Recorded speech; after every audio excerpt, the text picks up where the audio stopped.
in short, I ended up with Addison's disease and ended up bedridden for 8 whole years. And when I say bedridden, I was basically stuck at home, looking up at a dark sort of ceiling, barely being able to think. I couldn't elucidate a thought, and tried absolutely everything from a normal. I say a normal. Well, I don't know what normal is, but from a dietary point of view, I tried every type of diet.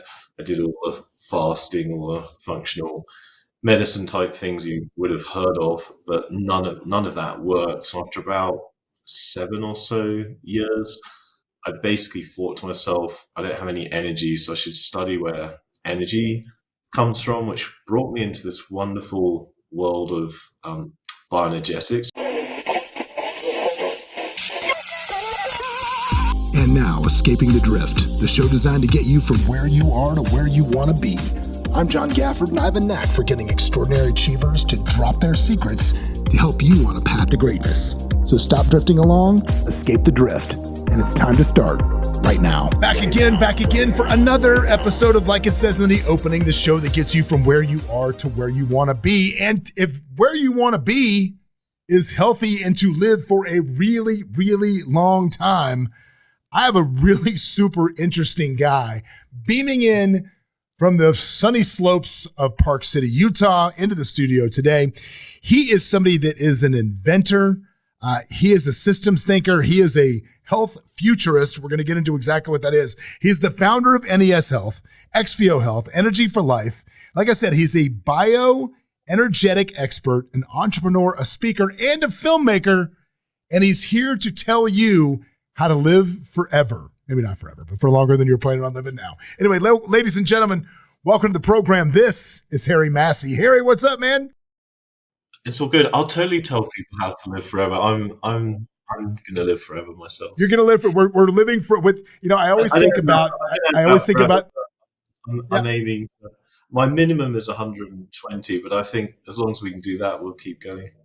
Yeah, I always like to think about the movie Talladega Nights, when Ricky Bobby says, with my high level of income and the advancements of science, there's no reason I can't expect to live to 165, 185 years old.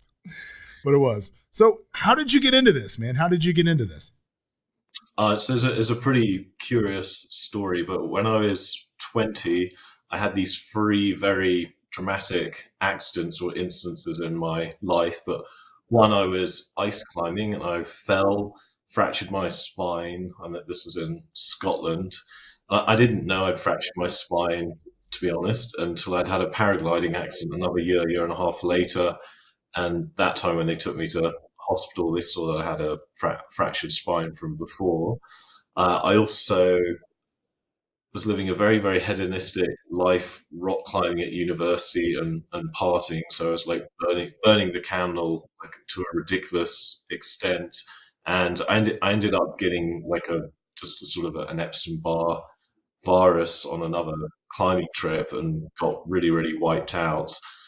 And in short, I ended up with Addison's disease and ended up bedridden for 8 whole years. And when I say bedridden, I was basically stuck at home, looking up at a dark sort of ceiling, barely being able to think. I couldn't elucidate a thought, and tried absolutely everything from a normal. I say a normal. Well, I don't know what normal is, but from a dietary point of view, I tried every type of diet.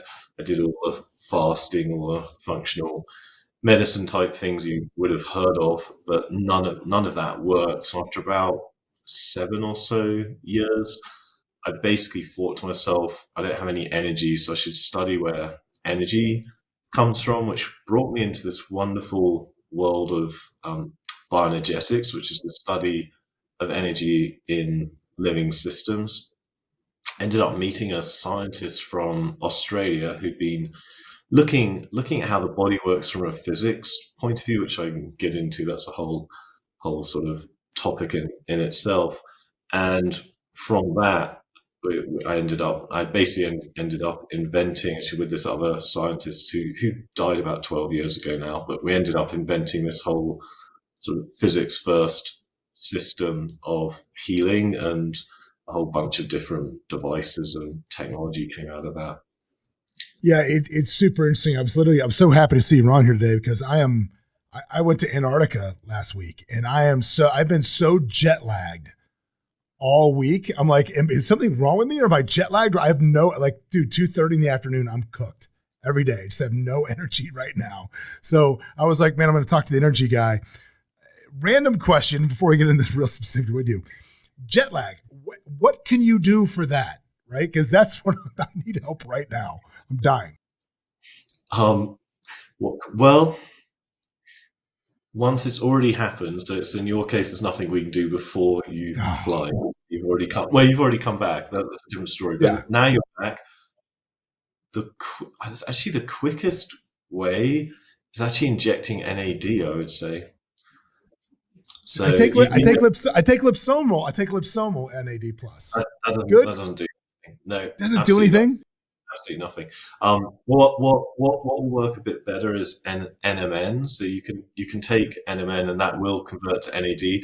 But if you just want to get over, if you've been doing some very exhausting business trip and you just need to get back on your game, you can just buy an NAD vial and you basically inject. If you inject that for a couple of days, you're going to be back to normal really fast. And then the other, you probably already know this, but just you do actually have to take it a bit easier. Like when you come back, just taking those 2 days off and being a bit more nice to yourself and reading a book and all these other things. And actually you're in Vegas. Yeah. So if I was in Vegas, I would go out to Red Rocks and I would just have a day or two hiking, or just make sure I got outside for a few hours, because just being out in nature helps reset energy. The circadian rhythm. Yep. Yeah. It was. We did. I was in the air for 63 hours over 8 days. Oh, it was wild. Yeah, well, that is brutal. That is brutal. Yeah. I mean, it's Emirates business class, so it's not that brutal. It was actually, I mean, I love that flight, but still, it's a lot. I didn't know which way was up, which was nuts. All right, so let's talk about energy in the body. Let's talk about where it comes from, the physics of it, why people lose it, how to get it back. So, well, you can lose it for all sorts of different reasons, but I'll just start on a general principle. If you look at your body as a bit like being a battery, so you can top your energy up and basically you want to have your energy high. And then the real trick of it is looking at what leaks your energy. And there's a few very significant links. So one is when you're in pain or if you're injured, your muscles will basically use 3 to 5 times more ATP than they would if they're nice and flexible. So pain and injuries is a big leak of energy.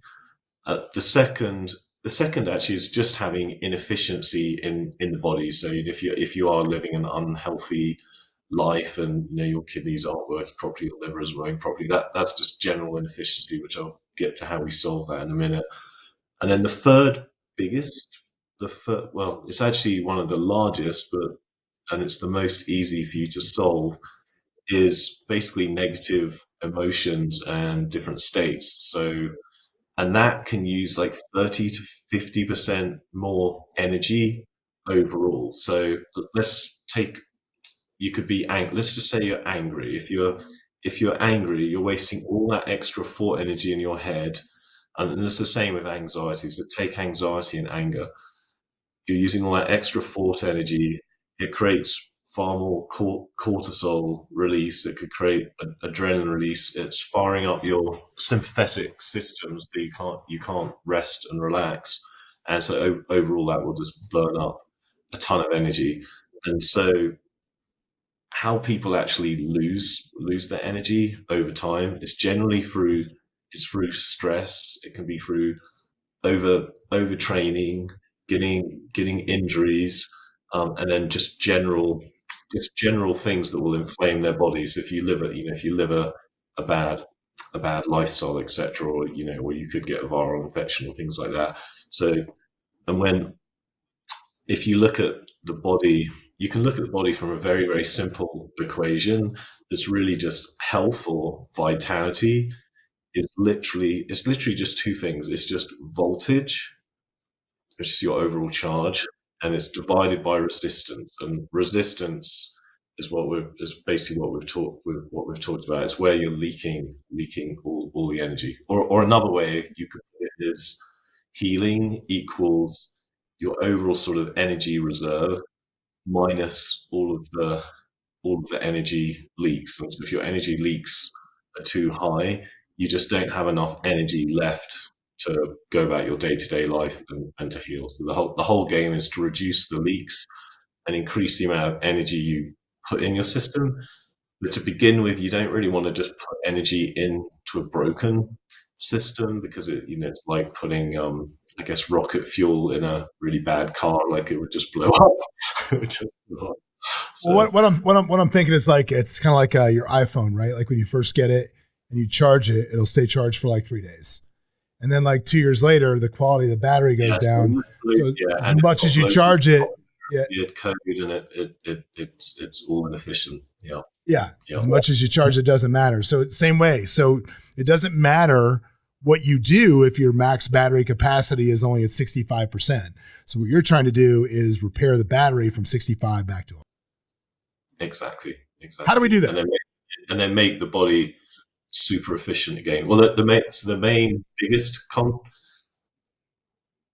well, I'll take it. I'll take it in the three parts. So one with pain and injuries. See, there's a lot you can do from body work, yoga, stretching, etc. But from our point of view, we made a device called the My Health that combines a laser in with electrotherapy, and then it puts information in on a signal on top. And the short version is it'll speed up an injury's healing or a wound by 3 to 4 times the normal rate that your body would. So that's how we would do pain and injuries. I saw that. This is the bed. This is the bed, right? Actually, no, that's not the bed. It's a device. It's a handheld device that you can just place. Yeah, the bed. I don't know where you came across the bed, but because I haven't brought that to market. But yes. Oh, yeah. I saw it. Yeah, I thought that was the bed. Okay, sorry. We'll get to that. Yeah, it was on the internet. There's things on the internet that may not be there. Yeah. So, no bed. There's no bed or prototype that's coming out anytime soon. We don't know what we're talking about at this point. No bed. No. This is a handheld device. You just there are. I've licensed technology to other bed companies. But we're making our own bed. But anyway, that aside, and then but the biggest part is basically just making all of the body's organs really efficient in how they function and in how they use energy. And for this, we have to go down at least a 5-minute wonderful little rabbit hole. Let's go. So let's go. So we're all used to the body working as this big bag of chemicals. And the conventional viewpoint is there's basically only a chemical control system. So, a chemical or molecule comes along to a cell, it hits a cell receptor, and then it goes and does something. However, there's also a field-based communication system in the body.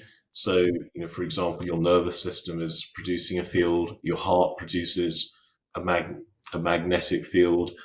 You even have cell-to-cell communication using photons, basically light.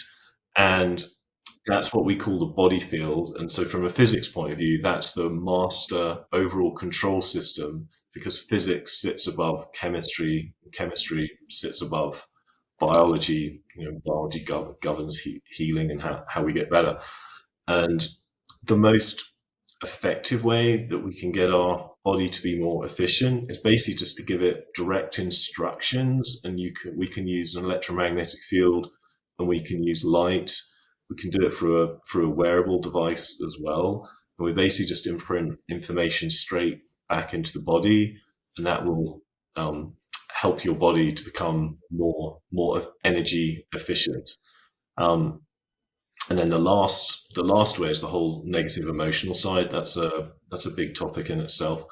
But the first thing is awareness. So I made a wearable called a GEM, that stands for Guided Energy and Emotional Management, that'll tell you out of 13 different emotional states, who or basically where you're at.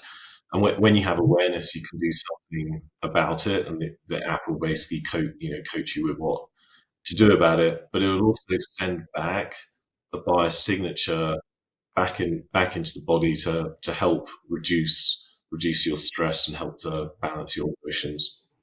What's generating that data? Is it your electromagnetic field, or is it your physiology? Is it blood pressure, pulse, temperature, No, or is it so electromagnetic field? all sorts of little things, but the one of the main really interesting parts is in Chinese medicine. The Chinese will basically read your pulse by putting the fingers on the wrist and feeling the pressure wave. So through a PPG sensor on the wearable, we can look at the shape of your pulse wave, which is a bit different to well, it's a big advance from what an UR or a Whoop would do, which is just looking at heart rate variability. So we're looking at the full shape of your pulse. So that's one. So that's how we're getting the emotional state. But then the other part that I've actually been doing it the last 4 days. I've literally just I've got very obsessed with inventing the last 4 days. But I just worked out a way that we can take the camera in your phone, look at a video of your face, look at your tongue, um, read, also listen to your voice, and that from a Chinese medicine perspective also contains all of this other information and analysis. And then I'm going to combine that with blood labs as well. So that'll give you a really, you don't need the blood labs to read emotions, Yeah. that will give you a very deep um, deep analysis of what's going on. And because the wearables on you, we've got all that info. You've got all that information 24/7. What was the testing like for this, for the baselines and the test groups, and what was the testing like? Because this is like nobody else is making this stuff. You guys are the only No, ones, no right? one else is doing that. No. I've had an R&D company for 24 years, so Yeah. it's not, so it hasn't, it doesn't come out overnight. But in the particular pulse bit, they basically I use Chinese medicine practitioners to read pulses, and then I measured with a PPG to see what they looked like, and then basically ended up writing algorithms to fit the shape Of what it against what was. the Chinese medicine practice. So that's how we did that part. All of the face, tongue, etc. I can do with AI. Honestly, if AI had existed 3.5, 4 years ago, I probably would have derived the pulse stuff without all the hard work we had to do. To Yeah, be honest. you'd be so much further in a different direction now because you can get Yeah. there that fast. But yeah, I And so mean, to AI. change, you said during the app it walks you through. Is this like meditation? Is this? I mean, are we breathing exercises? How are you bringing people? How are you changing state? So the bit from from our thinking, I basically have this process called the GIST process, that stands for gratitude, intention, surrender, and trust. And basically it does it through journaling.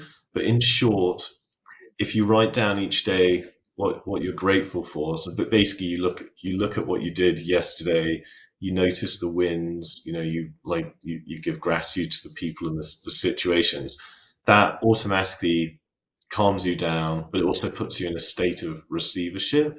And then I basically write intentions for the day. And a lot of those intentions might be written in a win-win-win type thinking. So it'd be a win. It's a win for yourself, but it would be a win for the other party or parties, and then a win for overall society. And that helps to make sure that your intention is basically aligned with what the universe, or if you like, what society and what the world around you will support. And then you surrender the how as to how it happens, to the universal God, if you like. I'm from a physics point of view, and physics to me is the same as religion, if you Yeah. like. And then you basically trust that it works out in your highest interest. So in short, it's a combination of giving you awareness. So we're giving you an awareness of what your emotional state is, and then through a journaling practice, you can then take that awareness and help shape your life day by day, and then over time it very rapidly improves and iterates.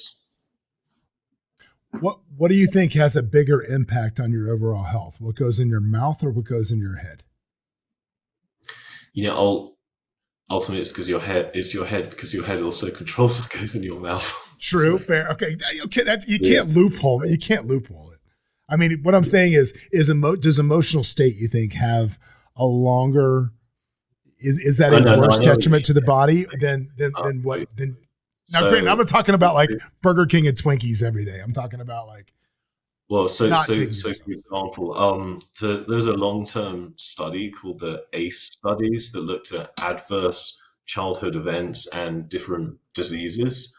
And if you've had more than three or more adverse childhood events, and they aren't necessarily that significant, but it's just having a difficult childhood. It doesn't have to be some extreme situation.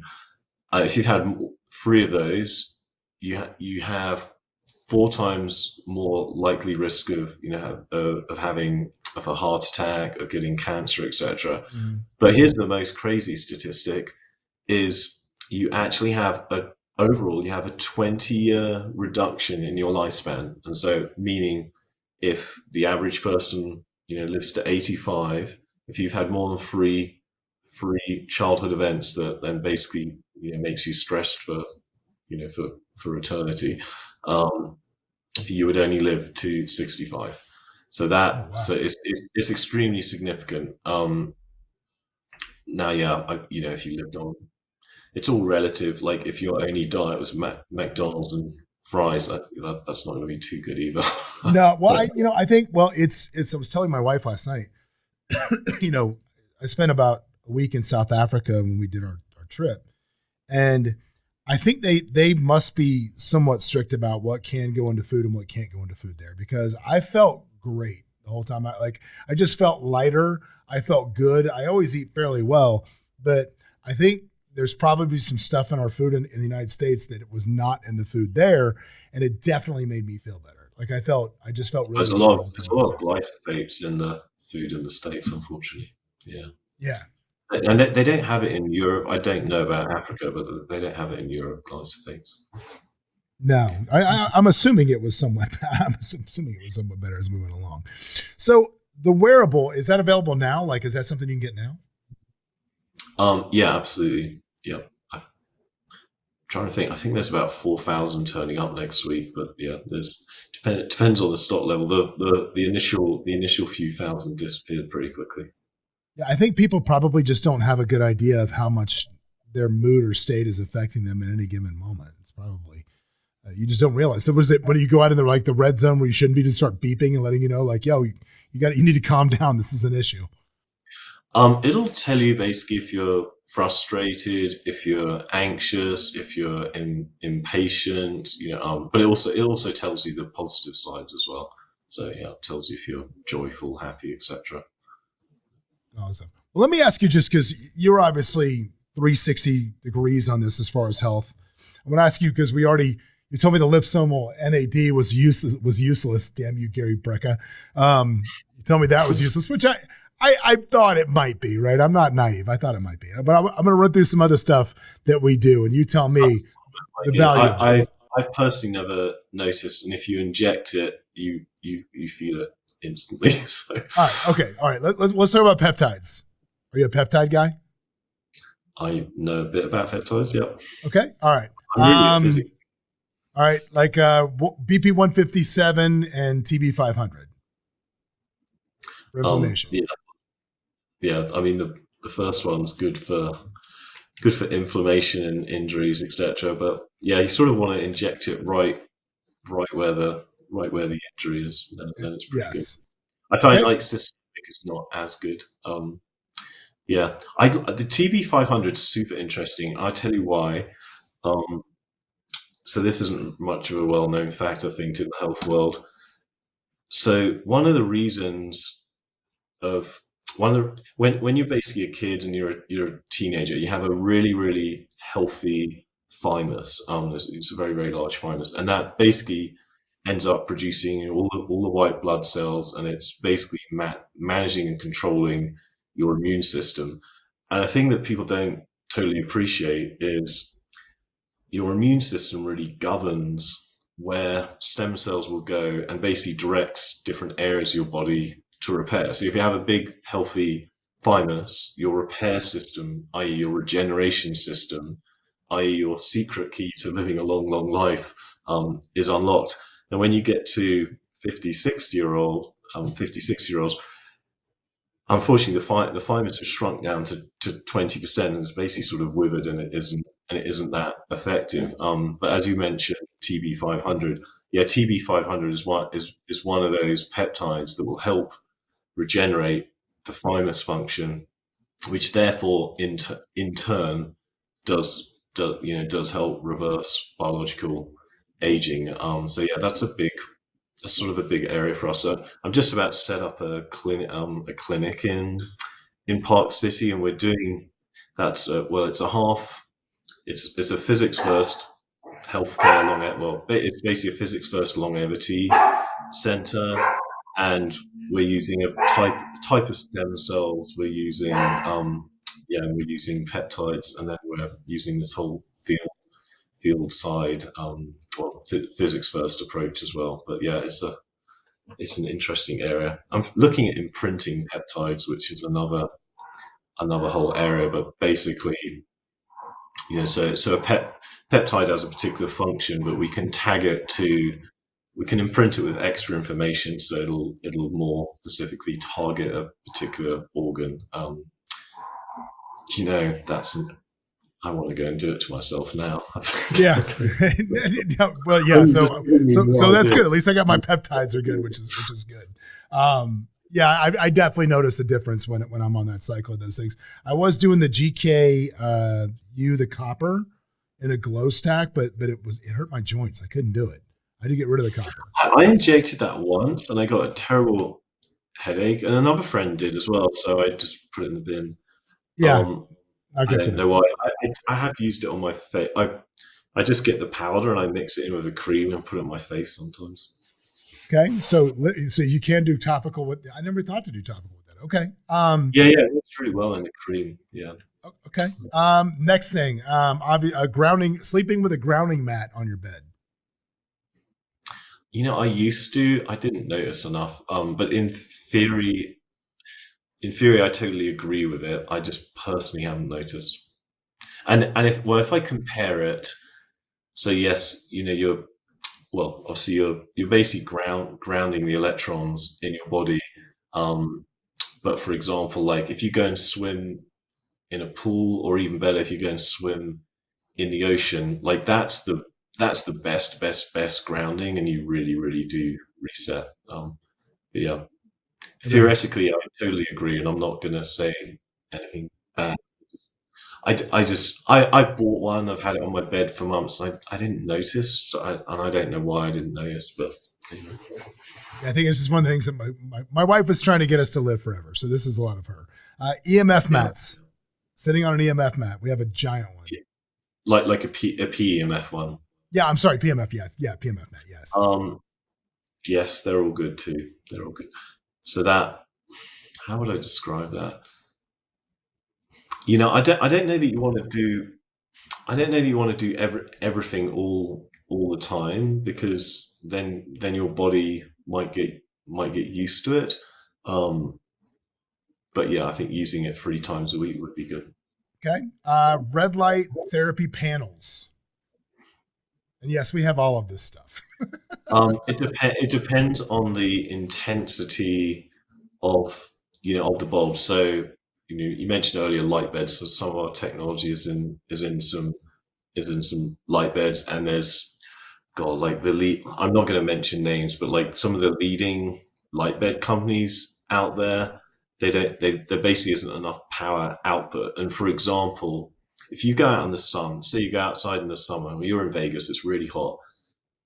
That sunlight, if you were sunbathing, I think it's 40 or 50 times more red light, every spectrum than you would ever get in, all the top red light panels and beds. Okay. And anyway, So out of the maybe on market. the red light panel. The red light panel's a maybe. Um, I don't know what brand you've got. I definitely don't want to compare brands on a podcast, but just all I would say is you just want to make sure the output is strong because otherwise it's not doing too I mean, much. it was pricey. It's a pretty big apparatus. It was. No, It was. I'm sure you got the good It's stuff. pricey. All right. But so in short, one of the reasons from a physics point of view, one of the reasons it works is because it builds up what's called structured water inside you, but near infrared and near infrared builds it basically builds up H3O2, which is structured water, and when light hits that, it'll actually spin off electrons, and electrons are basically where you get energy. I'm going to sneeze. That's why. Yeah, real life here on the podcast. It's okay. We got dogs barking. I'm sneezing. You're sneezing. It's fine. Everybody's doing it. All right. My dog. Yeah. Next one. EWAT training with oxygen. It's like I have a giant bag that hangs on my wall. What's that? I've got one of those. I need to re-rig it after I had it in an old house of mine. Very stimulatory, but it's good. Yes. Do you want me to describe it? No. I'm just saying, good.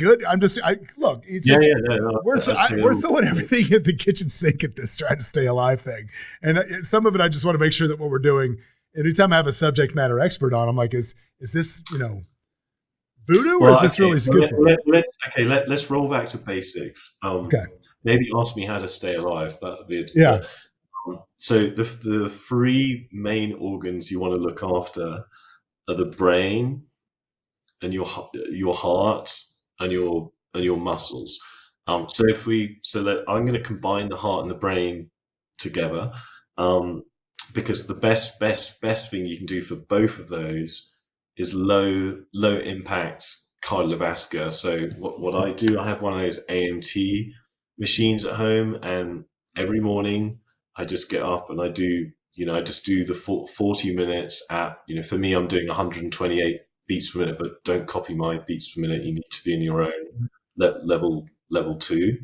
But that is the best for your brain and your heart. And in the end, only two things happen. When you're getting really, really old, you go completely stupid, and then what you actually die of is your heart stops beating. So, looking at and the reason cardiovascular is also so good for your brain. I mean, it's literally the top thing you can do to increase IQ and to have a really healthy brain is basically cardiovascular, because you're getting oxygen. So you asked about EWAT, but I think more basic is just you just want plain old fashioned good cardiovascular. Just good cardio. And then the muscle stuff, right? You can X times a week, like 2 or 3 times a week. You want to do some good weight bearing stuff, because a good strong muscles have also been highly correlated to living life a long time. Now, after that, so we've got the basics out of the way. Then after that, it's like, well, how would you actually reverse age? So one, we want to get rid of those energy leaks, and then we want to increase the amount of energy in the body, because then we have a nice free flow. Basically, you want free flowing electrons. So we're trying to get rid of all the resistance, inflammation, negative emotions, all that stuff that just gets in the way and ages you. So that's that next bit. After that, then you get into these regenerative things. You've got stem cells, peptides, and like the light bed that I haven't yet released. Basically, with this light bed we're doing, we're basically going to imprint information in on all the light waves that will help to basically help to regenerate different organs. I probably shouldn't be talking about it, but never mind, I am. And then there's in the stem cell stuff. So it's there's a lot of different types of stem cells. And most of it is just to do with signaling, like most stem cells that you get from placentas, etc. Yeah. The stem cells, they're not really growing, like they're not really growing in you or anything, but they do send out paracrine signaling to help to help signal.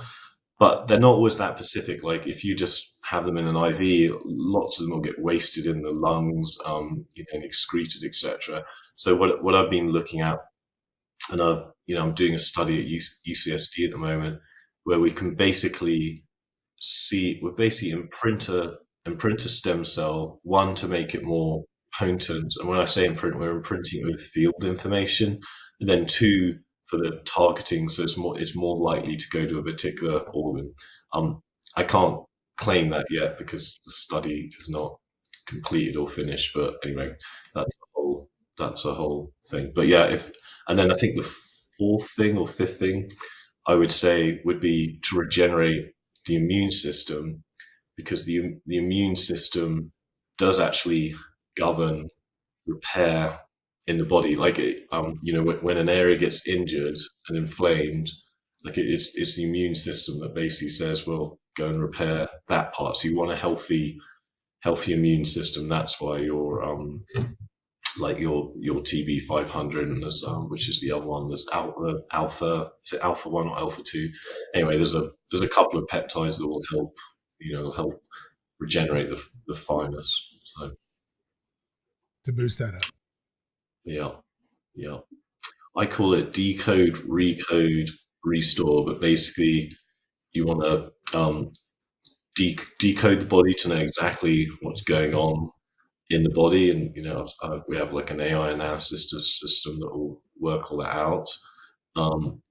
Then we also then want to just remove as much inflammation and as noise, or what I'm calling resistance, as we can. So like I like doing things like EVU, which is basically ozonating, takes your blood out one arm, ozonates it, puts it back in the other arm, and then it basically does all of your blood, so you get super, super clean blood. And then recode, but basically we want to recode the body with the optimal blueprint of how it should be working optimally, and that's the whole argument that I was saying earlier about making the body more efficient. And then we want to restore tissues, which is basically using stem cells, using peptides, etc. You sort of like, unless you've cleared out the body and recoded it, like putting stem cells is probably wasting. Stem cells are great, but if you haven't got a clean body and terrain, you sort of you're not doing aerobic exercise and all the basics, you're sort of wasting your money. Well, it's a shotgun, not a scalpel.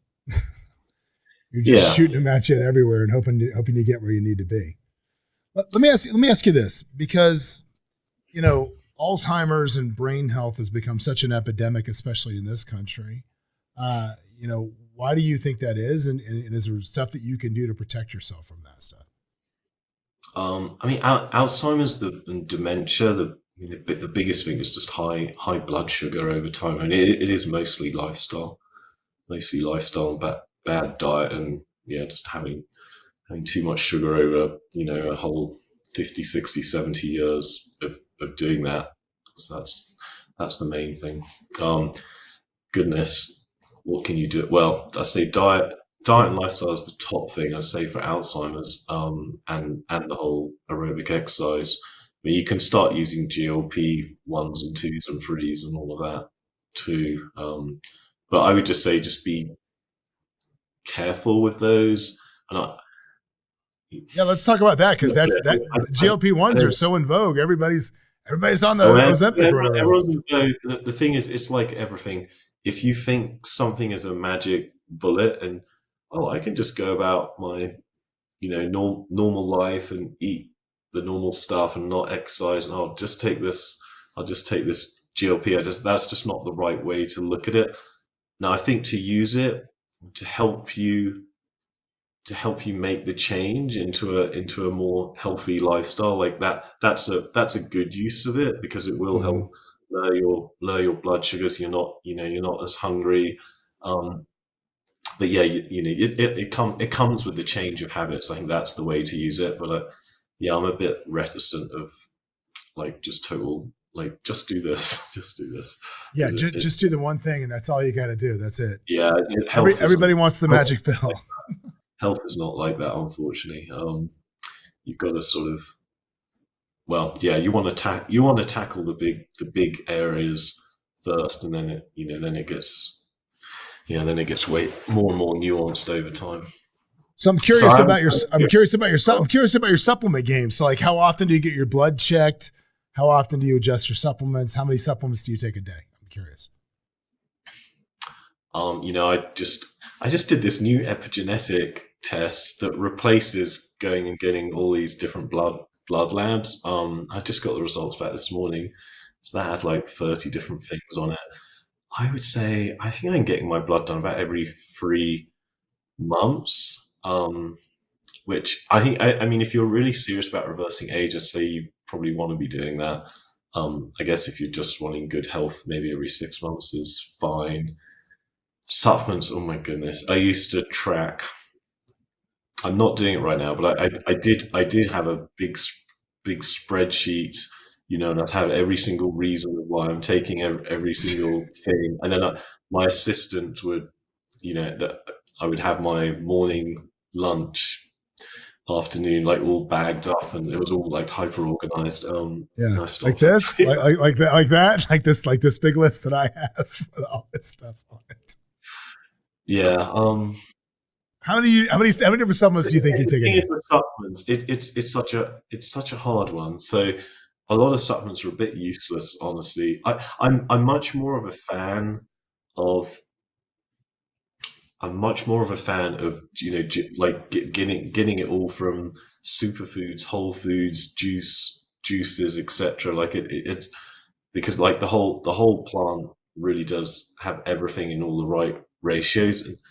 I'll give you an example. Like, there's so many third order effects that you just don't realize with supplements. So, if you take turmeric, for example, if you're a woman, fine. Everyone thinks, let's take turmeric because it's anti-inflammatory. Now, if you're a male and you took turmeric for 4 or 5 days in a row, it drops your testosterone by 30%. You don't want that as a male. Now, if if you knocked your elbow and got a bruise, and yeah, and you don't want to take paracetamol and you want to take turmeric for a few days to calm it down, like that's a great use for it, but you don't want to be on it for life. So I, that's that's that's the problem with supplements, honestly. Is Yeah, that there's and you know what? nobody really knows all the knock-on effects. Because there's no studies on it on any of it. Like you get a study for a particular supplement or an ingredient that wants to Mm-hmm. look into a particular effect that we're buying the benefit for, but you don't know how that affects the body in other words. And I would say it's similar about peptides, and that's why I said with GLP-2, or the GLP agonist, use it on the way, use it on the way in to change your habits, to get you on track. Or sure, if you injure yourself and it really hurts, then use PPC 157 for a few weeks. But if you Mm-hmm. do something all the time, you're basically saying to the body, "Oh, I don't have to make that It's a new anymore. I don't need." baseline. Yeah, it just creates a new baseline. So I'm a fan of it, interventions for particular reasons in particular periods, but not like you don't want to do everything all the time. So. Oh, I think that's fair. I think that's fair. Well, there's one other interesting part about your bio we haven't talked about at all. That you're also a filmmaker. I want to talk about that a little bit. Oh yeah, that's fun. I'm just completing another one too. So what? Tell me about that. Well, way back, I guess maybe 16 years ago, when so in our first iteration of the company, nobody really out in society knew what we were talking about, of what this whole field of bioenergetics is, and why physics governs biology basically. And you can write books, and we wrote a book, and that goes so far. But I basically just thought, well, the best way of getting information out is to do a film. But I'd never made a film before, so I basically hooked up with a well, he had a video production company. He hadn't actually made a whole feature film before, but and his name was Greg Becker. Anyway, we ended up teaming up and made a film called The Living Matrix, and that ended up the best-selling health documentary for about 4 years in a row, like around, I think it was around 2008 period. Like, yeah, it's like 2006, 2010, something like that. And yeah, that's what got us started. That's what got us started. So what's the film you're making now? You're finishing up. Can we talk about it or no? No, I can. It's called Master Your Energy, and actually, I'm not making it per se. A foundation found our work and basically offered to put up the money to make a film on our innovation and research. So I'm in the film, but I'm not technically making it, because I'm the person in it anyway, which is an odd one, because I've made films about all these other people, but anyway, now one's being made about me, so it's interesting. All right, last question. If you had one thing you could tell people to do for their health, what would it be? One. You get one. Okay. Well, I'm going to say two. So one is so naughty. I'll give you two. Give me two. Okay, so my ethical answer. Well, they're both ethical answers, but if you don't have any, if you don't have means and ability to do things, I would just say aerobic exercise is probably the simplest, and you'll get the most benefits. And then what's the minimum heart rate for that? What's the minimum heart rate? Well, it's a formula. So you take your age. I can't remember the number. You just do it in chat GPT. You plug in your age, and it'll tell you the number, because it's different for everyone's ages. But like, the older you get, you have to do it slower, basically.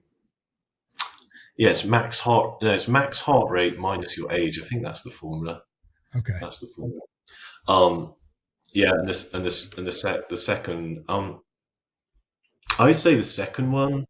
What got me from being bedridden to building a company is meeting this scientist Peter Fraser, and yeah, I would say just look into bioenergetics, which is basically using fields to improve your health, and so because it's free, it's basically free of all side effects, any toxicity. You're not filling your body with chemicals, so I would just say look into that. I'm pretty sure there'll be a free book on our site, and I can't remember what's on our site, but it's e4l.com, and you can look into that world on that site. That's why I was delivering. I was like, "Oh, what do I say? I could say my stuff." No. So look, we want to help them as much as we can. All right, if they want to find you, learn more about you, how do they find you? So I've got a website, which is harrymassey.com, and I've got an Instagram account what is that? It's Harry Massey Official. That's it. Yep, got it. All right, well, Harry, dude, thank you so much for joining us, man. It was super interesting. I love talking about this stuff. It's so interesting to me. And listen, if you're listening to this today, if you're somebody that's not feeling the best, not feeling like you want to do what you want to do to take over the world, just, man, do some research, find stuff like this, take the plunge, and just find something that makes you feel better. Because when you feel better, everything in life gets a little bit easier. We'll see you next week. What's up, everybody? Thanks for joining us for another episode of Escaping the Drift. Hope you got a bunch out of it, or at least as much as I did out of it. Anyway, if you want to learn more about the show, you can always go over to escapingthedrift.com. You can join our mailing list. But do me a favor, if you wouldn't mind, throw up that 5-star review, give us a share, do something, man. We're here for you. Hopefully you'll be here for us. But anyway, in the meantime, we will see you at the next episode.